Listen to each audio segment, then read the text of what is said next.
감사원에서 공직 수행하시면서 피감기관이 감사원의 수사 의뢰, 그러니까 사실상 고발에 대해서 무고죄로 고소하겠다라고 하는 행태 보신 적 있으십니까?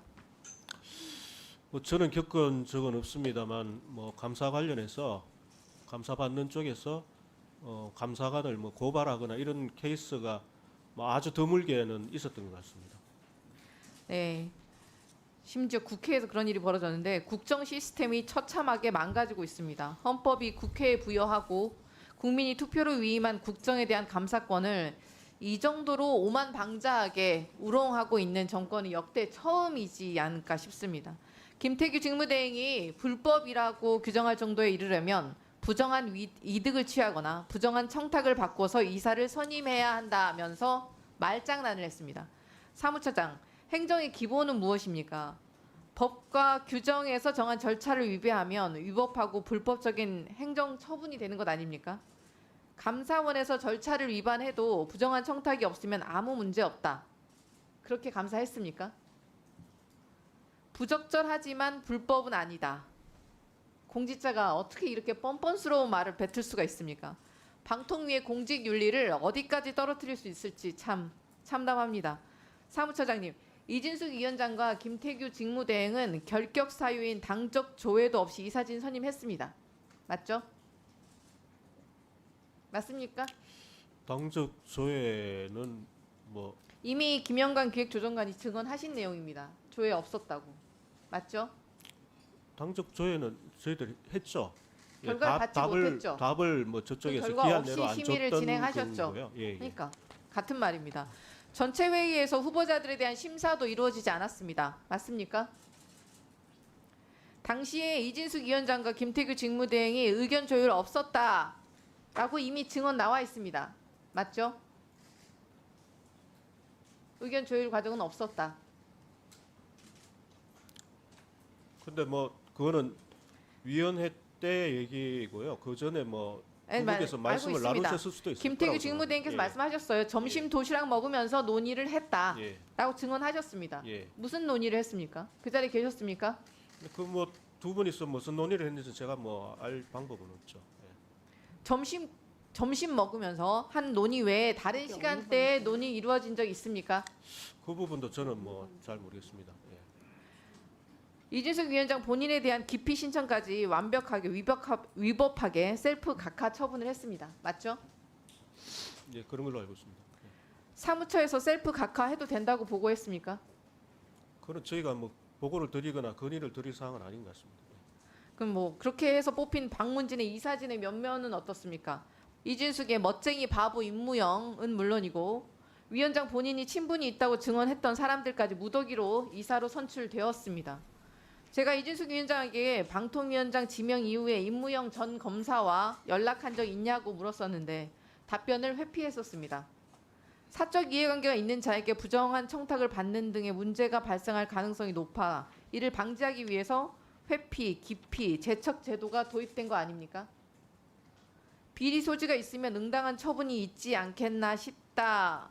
이거 조성은 사무처장님께서 2차 청문회 때 답변한 내용입니다. 지인을 뽑고 기피 신청은 셀프 각하하고 이게 채용 비리가 아니면 뭐가 채용 비리입니까? 응당한 처분이 있어야 되겠죠. 말씀 못 하십니까? 그 부분에서 제가 드릴 말씀은 없습니다. 예. 감사교육은 원장직까지 맡으셨죠? 예, 그렇습니다. 공공기관에서 면접자 혹은 인사권자가 지인을 제대로 된 절차를 지키지 않고 심사도 없이 직접 채용할 경우에 어떤 조치가 이루어졌었습니까? 기억나는 사례 없으십니까? 제가 직접 한 사건은 없었습니다. 그런 거는. 예. 불법이 없다면 당당하게 답변을 하면 되는 것입니다. 그런데 방통위는 말도 안 되는 궤변과 해괴망측한 논리를 늘어놓으면서 답변은커녕 국회에 적법한 자료 제출 요구마저 거부하고 있습니다. 본인들은 불법임을 이미 알고 있기 때문에 도망칠 궁리를 하고 있는 것으로 보입니다. 판사를 했던 공직자가 적법한 의정활동을 하는 의원들을 고소하겠다는 발언을 일삼을 정도로 막 나가는 국정 운영은 결국 낭떠러지로 떨어지고 말 것입니다.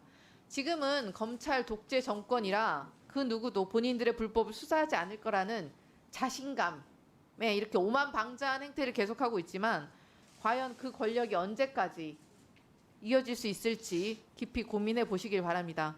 결국에는 그 부역자들까지 모두 법의 심판대 위에 설 것임을 명심하셔야 할 것입니다. 김영관 기획조정관님 질의하겠습니다. 7월 31일에 전체 회의에 관한 자료 요청하자 차기 회의에서 보고하도록 되어 있기 때문에 속기록과 회의록은 부존재한다.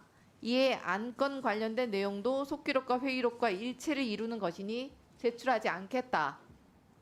8월 6일 국회에 제출한 자료이고 김태규 직무대행께서도 그날 일관되게 증언하신 말씀입니다. 맞죠? 네, 그렇습니다. 그런데 방통위 회의 운영에 관한 규칙 제17조에 따르면 차기 회의의 보고 여부를 떠나서 간사 즉 사무처가 속기록을 작성하고 속기록을 근거로 회의록을 작성하도록 되어 있습니다. 회의록과 속기록의 보고 유무와 관계없이 작성되는 것 맞죠? 그래서 저희들이 그걸 초안이라고 그때 말씀드렸던 것 같아요. 그걸로 기억하고 있습니다. 초안은 존재한다. 그러니까 부존재하지 않고 존재한다 이런 얘기신 거죠? 그러니까 초안은 존재하는데 그게 위원회에서 확인 절차를 마치지 않았기 때문에 그러니까 속기록은 부존재한다라고 그때 표현을 했던 것으로 좀 회의록과 참고하고 속기록의 초안이냐 아니냐 뒤에 초안이냐는 말이 붙느냐의 차이일 뿐이다 이런 말씀이신 거죠? 초안은 존재하나 회의록은 존재하지 않는다? 있습니다. 네, 그렇습니다. 그 유권 해석은 누가 한 겁니까? 김태규 직무대행입니까? 판단은 네, 직무대행께서 하십니다. 방통위 위원 아닙니까? 위원이 아니면 방송통신위원회입니까? 그 규정을 유권 해석하는 것의 주체는 위원이 하는 것입니까? 위원회가 하는 것입니까? 위원회가 하는 것입니까?